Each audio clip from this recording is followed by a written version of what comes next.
Some do's and don'ts. One thing that I really do think that could benefit people that I don't think people do enough of is being specific in their job search. I think it's great to reach, and I think it's great to shoot high and aim high.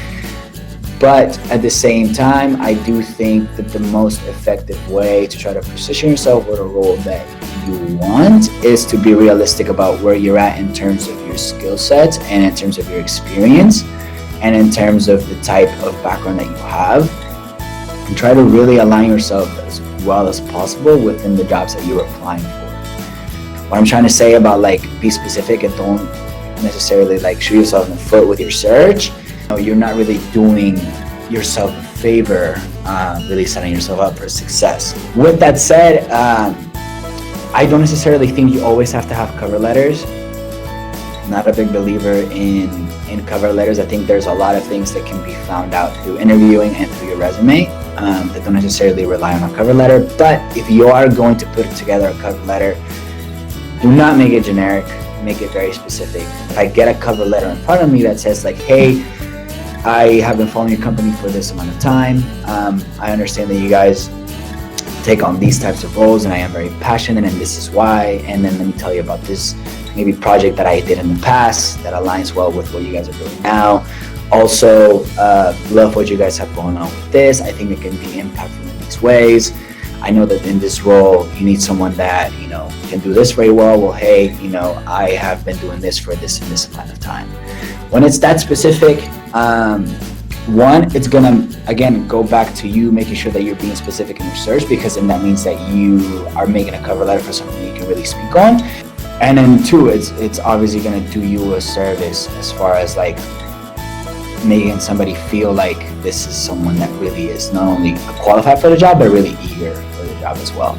Be transparent. It's terrible for us to find out that like you said you've been interviewing other places and you really haven't, or where we can kind of get a good feel for, and we're recruiters, we've been doing this for a while, like we can read into people a lot better than maybe we make out to do. When you make connections on LinkedIn or out and about or networking events, make them purposeful.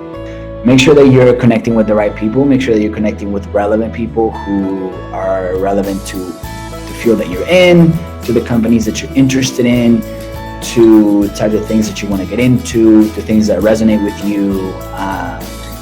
At the end of the day, like these are all going to be like business moves. Don't just necessarily do it just to, like I said, just have as much network connections as you can on LinkedIn.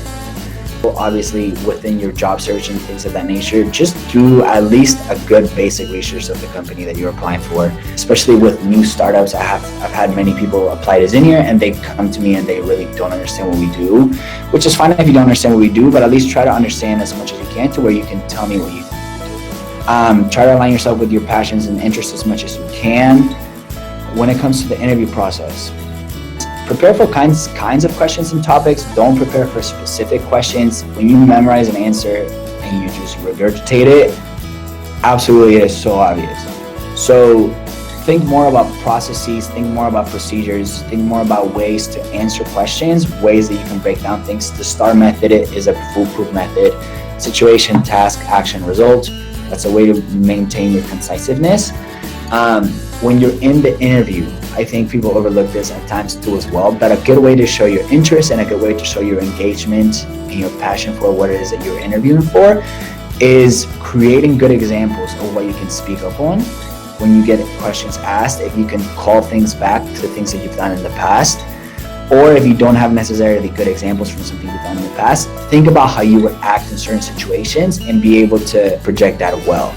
Ask clear follow-up questions. A lot of the questions that sometimes are asked in situational behavioral questions are loaded and a little bit more vague. The more you dig into it, the more it shows that you're someone who is process-oriented, a deep thinker, strategic, analytical, things like that. And then be substantially concise. What does this mean?